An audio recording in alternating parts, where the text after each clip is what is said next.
Good morning student. ये video मुख्यतः class 10th के लिए है और हम जो डिस्कस करने वाले हैं आज वो एमपी बोर्ड का जो 2023 का सामाजिक विज्ञान का क्लास 10th का पेपर था वो हम डिस्कस करेंगे।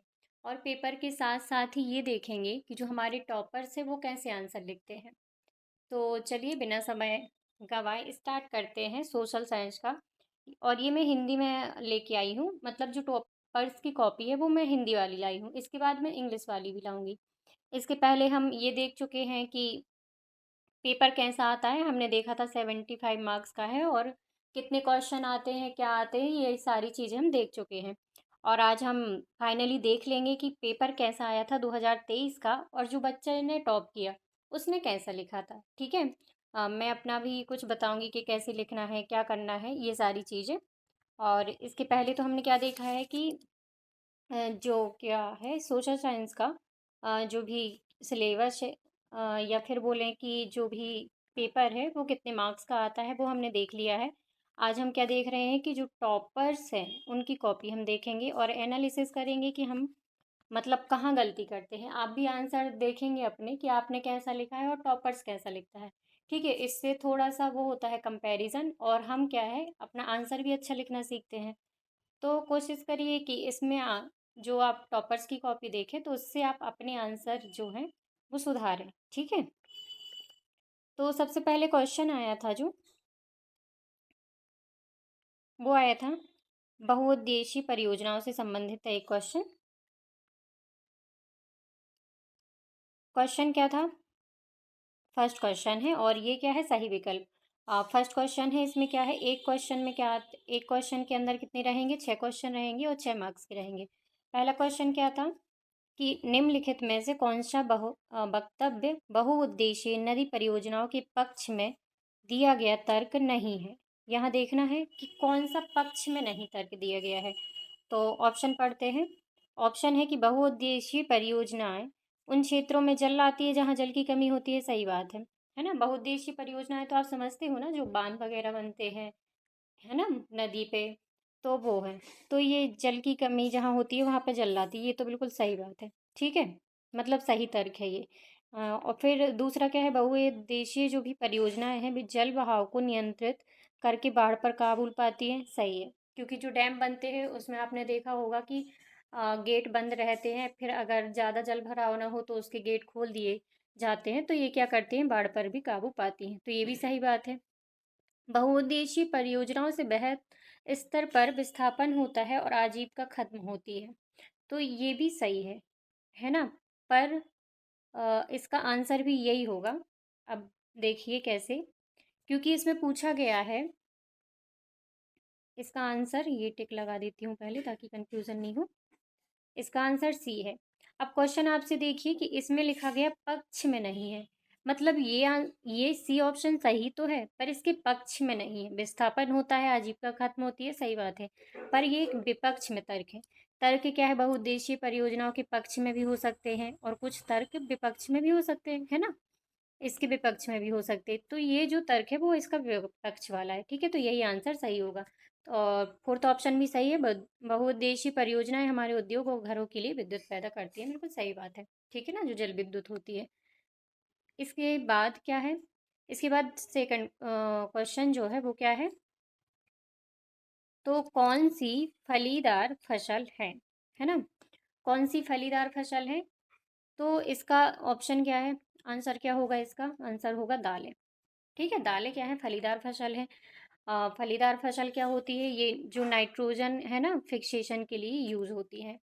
आपने इसका चैप्टर पढ़ा होगा तो इसके बारे में बताया गया है, जैसे दाल में क्या क्या आ जाएगा, चना आ जाएगा, मटर आ जाएगा, और जो भी बीन्स खाते हैं, है ना, जैसे ये राजमा हो गया, छोला हो गया, ये सारी क्या होती हैं, फलीदार फसल, इन्हीं को कहा जाता है। ठीक है। फिर क्या है, निम्न में से कौन सा, क्वेश्चन नंबर थर्ड, ठीक है, क्वेश्चन नंबर थर्ड क्या है, निम्न में से कौन सा उद्योग दूरभाष, कंप्यूटर आदि निर्मित करते हैं।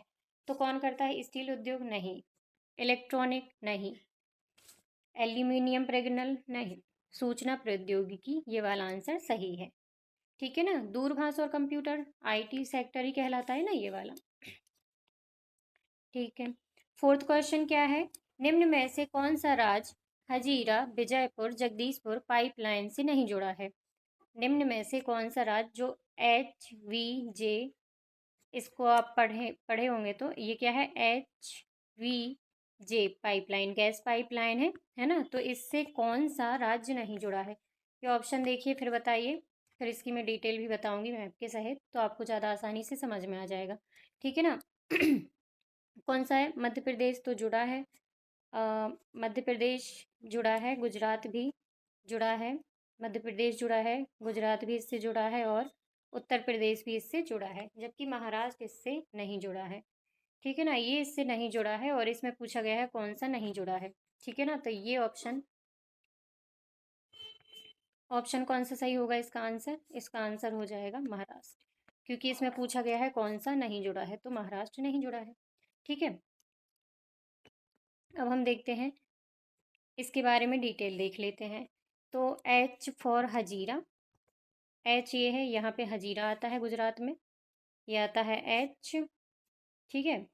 और फिर ये आता है मध्य प्रदेश में विजयपुर V, और ये जगदीशपुर, जगदीशपुर आता है यूपी में, है ना। तो HBJ गैस पाइपलाइन, और ये तीन ऑप्शन में दिए थे, है ना। महाराष्ट्र इसमें नहीं आता है, ठीक है ना, महाराष्ट्र भी ऑप्शन में था, इसलिए अपना आंसर हो जाएगा। थोड़ा सा हम और देख लेते हैं।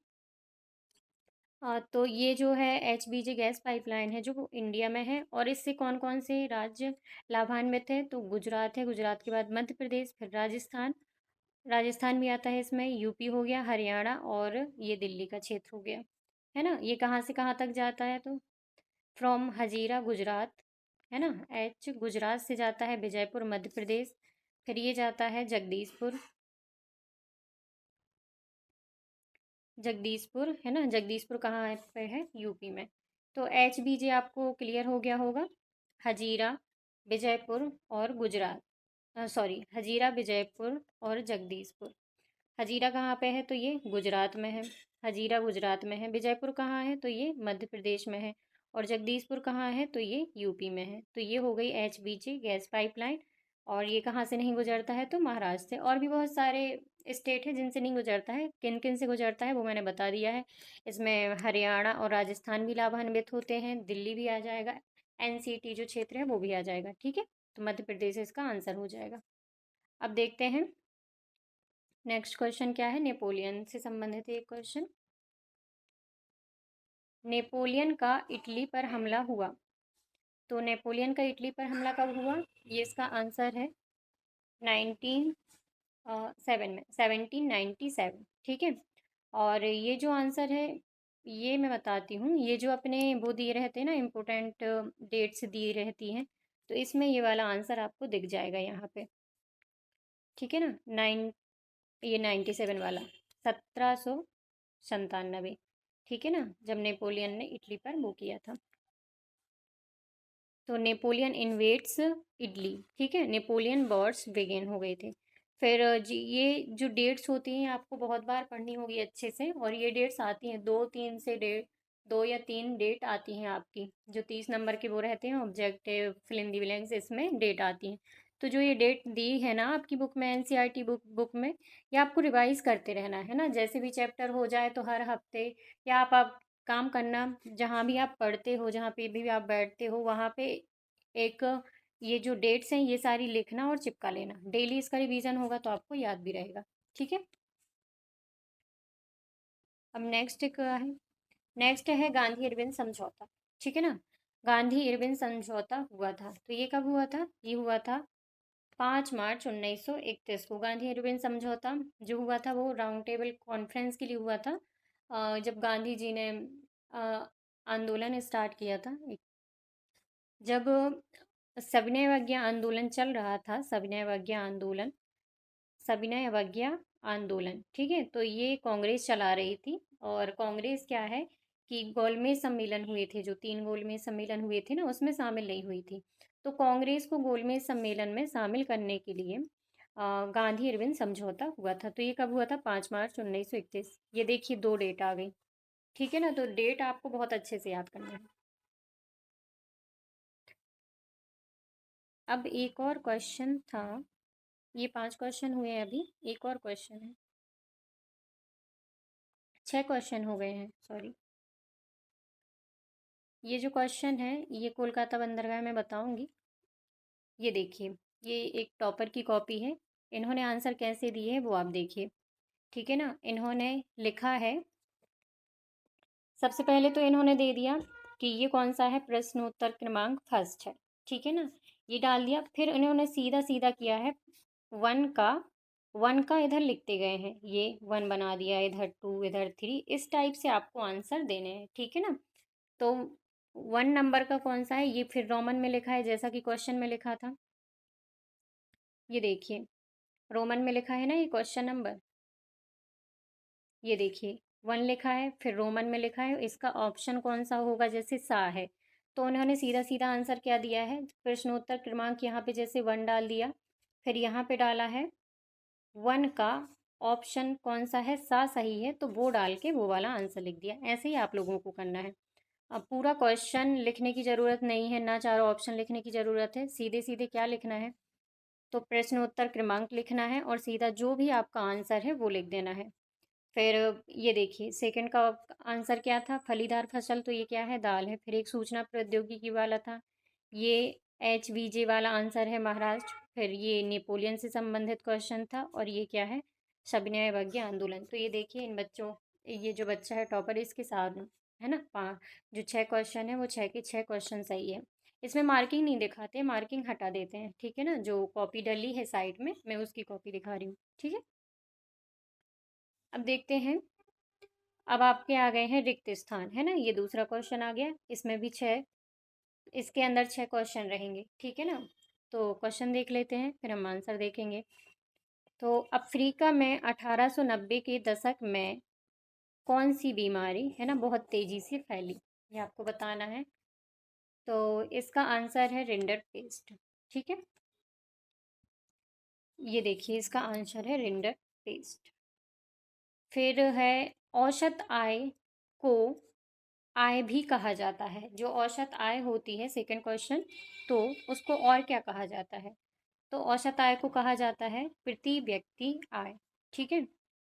ये थोड़ा सा टफ पड़ेगा क्योंकि ऑप्शन दिए नहीं रहेंगे, आपको सोचना है क्या कहा जाता है, इसीलिए पूरा चैप्टर पढ़ना बहुत ही ज़रूरी होता है।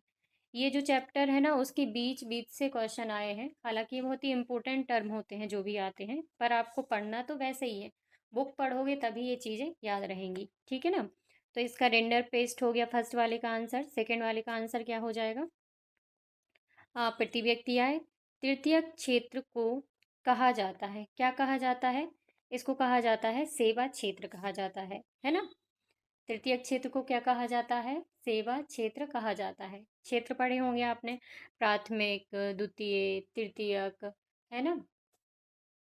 फिर क्या है, फोर्थ क्या है, बैंक खालिस्तान पर देने वाले ब्याज से ऋण पर अधिक ब्याज लेते हैं, तो इसका आंसर क्या है, जमा राशि। इसका आंसर क्या है, जमा राशि, ठीक है। फिफ्थ देखते हैं, फिफ्थ वाले क्वेश्चन। फिफ्थ वाला है, बड़ी कंपनियों को कहते हैं, जो बड़ी कंपनियां होती हैं उनको क्या कहते हैं, तो आपने एक टर्म सुना होगा, अगर आपके भाई लोग या फिर कजिन कहीं पे काम करते हैं तो बोलते हैं मैं MNC में काम कर रहा हूँ, है ना। तो जो बड़ी कंपनियां होती हैं उनको क्या कहा जाता है, MNC, मतलब कि बहुराष्ट्रीय कंपनियां। ये बहुराष्ट्रीय जो कंपनियां होती हैं ये क्या बहुत सारे राष्ट्रों में रहती हैं, इसलिए इनको बहुराष्ट्रीय भी कहते हैं। मतलब जैसे भारत की कंपनी है तो भारत में भी होगी और भी विभिन्न राष्ट्रों में होगी। जैसे जो बड़ी बड़ी कंपनियां जैसे TCS हो गई, इन्फोसिस, ये क्या कहलाती हैं, MNC, बहुराष्ट्रीय कंपनियां। फिर कौन सा है, की पूजा सदियों पुराना जनजातीय विश्वास है, तो ये अच्छा क्वेश्चन था, इसका है प्रकृति की पूजा, प्रकृति की पूजा सदियों पुराना जनजातीय विश्वास है, ठीक है। इसका आंसर ये देखिए यहाँ पे लिखा है प्रकृति, ये देखिए दिख रहा है आपको, प्रकृति की पूजा। तो ये हमारे क्या हो गए, फिल इन द ब्लैंक्स। अब क्या आता है, तो अब हम देख लेते हैं टॉपर्स ने कैसा लिखा है। टॉपर की भी कौन कॉपी देख रहे हैं तो ये देखना ज़रूरी है कि वो कैसा लिखते हैं, ठीक है, तभी हमको पता चलेगा कि हम जो हैं गलती कुछ भी ना करें और हमारे भी पूरे नंबर आएँ, ठीक है। तो सबसे पहला आंसर क्या था, अफ्रीका में जो बीमारी फैली थी, रिंडरपेस्ट। इन्होंने सीधा सीधा आंसर दे दिया है, रिंडरपेस्ट। फिर प्रति व्यक्ति आय है ना। और तृतीयक क्षेत्र को क्या कहा जाता है, सेवा क्षेत्र कहा जाता है। और जो वो जमा राशि वाला था उसका जमा हो गया, है ना। और जो बहुराष्ट्रीय कंपनियां हो गया, और प्रकृति पूजा। ये देखिए इनके सारे आंसर सही है, और इन्होंने केवल आंसर लिखा है, कुछ भी ऊटपटांग नहीं लिखा है। प्रश्न उत्तर क्रमांक डाल के सीधे सीधे आंसर लिख दिए हैं। ठीक है, अब हम देखते हैं थर्ड क्वेश्चन। थर्ड क्वेश्चन में क्या है, थर्ड क्वेश्चन में आपकी है सही जोड़ी मिलाओ। सही जोड़ी मिलाइए। ठीक है, तो इसमें देख, पहला है मोटर गाड़ी उद्योग। मोटर गाड़ी उद्योग कहाँ पे है, तो ये है गुरुग्राम। ठीक है ना, गुरुग्राम हरियाणा। कृत्रिम पत्तन कौन सा है इसमें, कृत्रिम पत्तन तो ये है चेन्नई।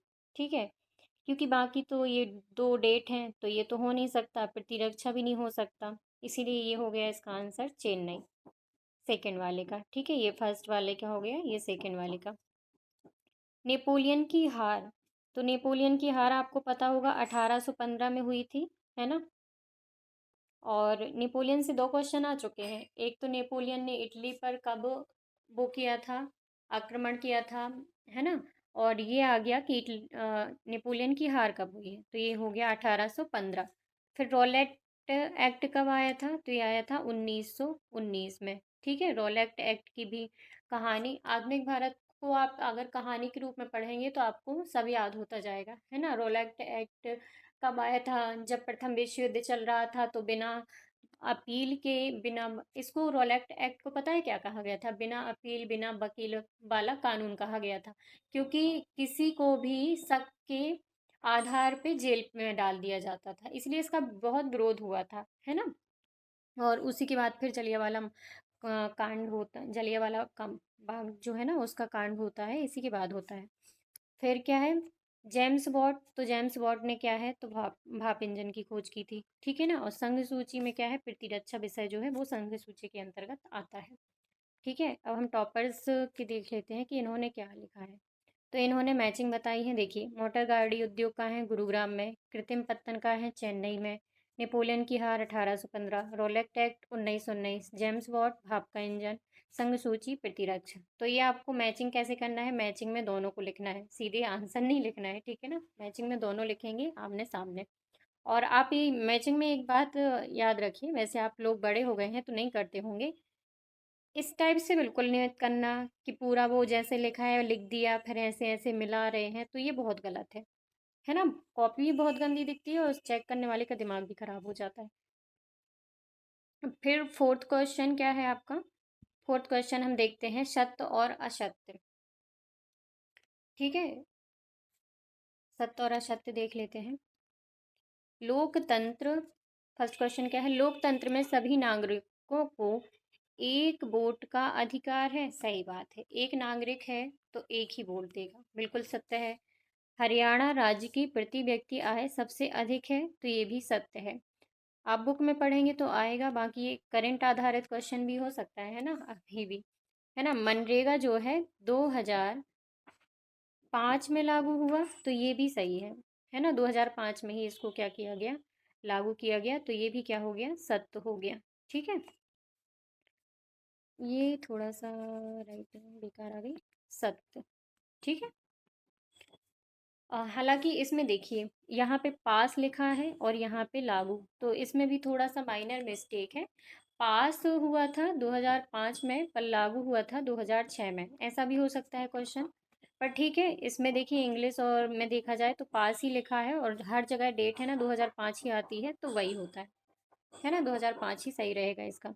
कोलकाता एक समुद्री पत्तन है, तो क्या ये सही है, क्या समुद्री पत्तन है क्या, तो बिल्कुल नहीं, ये क्या है, असत्य है। ये क्या है आपका, असत्य हो जाएगा, कोलकाता एक समुद्री पत्तन नहीं है।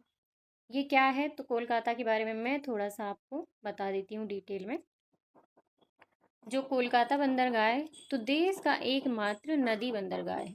ठीक है, ये समुद्री बंदरगाह नहीं है, नदी बंदरगाह है, जो समुद्र से कितना 203 किलोमीटर दूरी पर स्थित है। मतलब कोलकाता जो है तो इस समुद्र से कितनी दूरी पर स्थित है, और ये कहाँ पे, हुगली नदी पे बना है। यह हुगली नदी पर स्थित है। इस नदी में कई तीव्र मोड़ होने के कारण इसे एक कठिन नौवहन मार्ग माना जाता है। और इस नदी में भैया मोड़ भी बहुत सारे हैं, इसीलिए इसको क्या माना जाता है? कठिन। इस मार्ग को वर्षभर नौवहन योग्य बनाए रखने के लिए निष्कर्षण संबंधी गतिविधियां चलती हैं। ये कोई बात नहीं है, आपके लिए तो इतना ही इम्पोर्टेंट है कि ये क्या है, नदी बंदरगाह है, समुद्र बंदरगाह नहीं है। ठीक है, और कौन सी नदी पर बना हुआ है? तो हुगली नदी पर। हुगली नदी पर बना हुआ है और ये क्या है? एक नदी बंदरगाह है। और फिर कौन सा क्वेश्चन आ जाता है? जनवरी 1923 में असहयोग आंदोलन और खिलाफत आंदोलन शुरू हुआ। तो ये बिल्कुल गलत है। असहयोग आंदोलन 1920 में शुरू हुआ था, है ना। और ये सारी मैंने बोला है ना डेट, आप बहुत याद रखिए। ये देखिए, 1 2 3, ये चौथी डेट है और ये हिस्ट्री की डेट है, तो ये एक कॉर्नर में दी रहती हैं, तो आपको वहाँ पढ़ना है। ठीक है, तो ये क्या हो जाएगा? ये भी असत्य हो जाएगा। ठीक है, फिर क्या है? 18वीं सदी तक महाइन कपड़े के अंतर्राष्ट्रीय बाजार पर भारत का दबदबा था। ये भी सही बात है। ठीक है, तो ये भी क्या हो जाएगा? ये सत्य हो जाएगा। यहाँ पे लिख देती हूँ। और हम देखते हैं ये टॉपर्स ने कैसा लिखा है। तो ये देखिए, इन्होंने प्रश्नोत्तर क्रमांक डाला है 4, और फिर इन्होंने क्या लिखा है? कौन सा सत्य, कौन सा असत्य, तो ये सारी चीज़ें लिख दी हैं। ठीक है, आप देख लीजिए कौन सा सही है, कौन सा गलत है। शायद इनका एक आंसर गलत है क्या? फोर्थ वाला असत्य, पर इन्होंने सत्य किया है ना। ये वाला असत्य था, पर इन्होंने सत्य किया है, तो इनका एक नंबर कटा होगा। खैर, हमको इस बात से, हम इनकी कोई कॉपी चेक नहीं कर रहे हैं। हम ये देख रहे हैं कि लिखने का तरीका क्या होना चाहिए। ठीक है, तो लिखने का तरीका ये है कि प्रश्नोत्तर क्रमांक डालना है अपने को, और फर्स्ट सेकंड थर्ड फोर्थ करके सत्य या असत्य ऐसे लिख देने। यहाँ पे हम डिफाइन कर देंगे कि सत्य असत्य हम यहाँ पे लिख रहे हैं। ठीक है,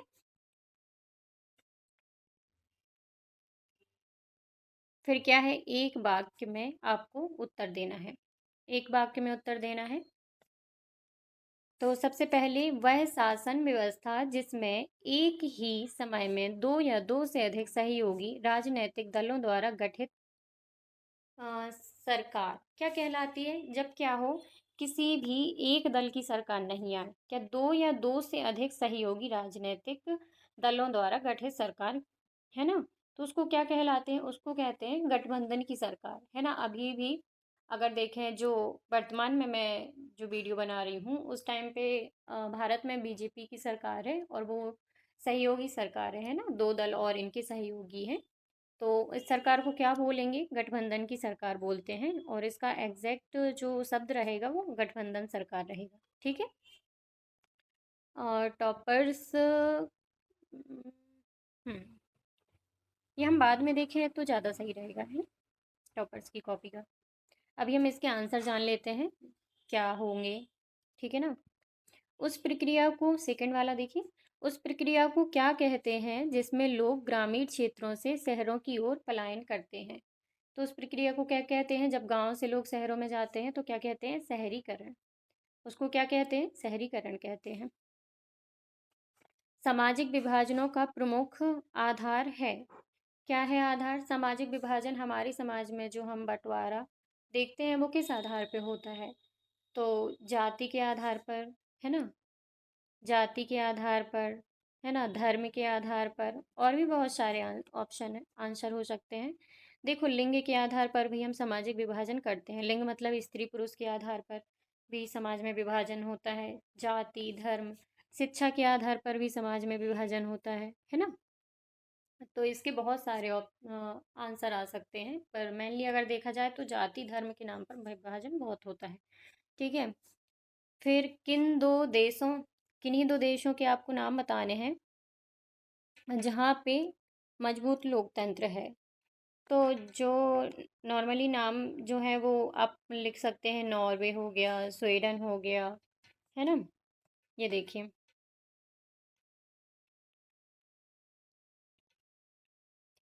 ये नॉर्वे हो गया, Iceland, Sweden, New Zealand, Denmark, Canada, और यूएसए भी लिख सकते हैं आप। यूएसए,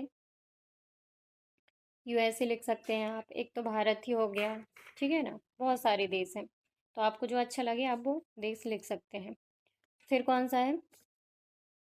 पूरे, एक मिनट, पूरे देश के लिए बनने वाली एक सामान्य सरकार को क्या कहते हैं? पूरे देश के लिए जो एक सरकार बनती है, सामान्य सरकार, उसे क्या कहते हैं? तो भारत को देख लीजिए, तो भारत में अगर देखा जाए तो इसका आंसर देख लीजिए, पहले केंद्रीय सरकार कहते हैं। भारत में अगर आप देखेंगे तो जो केंद्र में चुनी जाती है सरकार, वो पूरे देश के लिए एक सी होती है, जबकि राज्यों के लिए जो सरकार चुनी जाती है वो देखिए अलग राज्य के लिए अलग अलग सरकारें होती है ना। पर जो पूरे देश के लिए चुनी जाती है उसे क्या कहते हैं? उसे कहते हैं केंद्रीय सरकार। ठीक है, इसको लिखेंगे कैसे? केंद्र सरकार, ये है। फिर आता है पांचवा,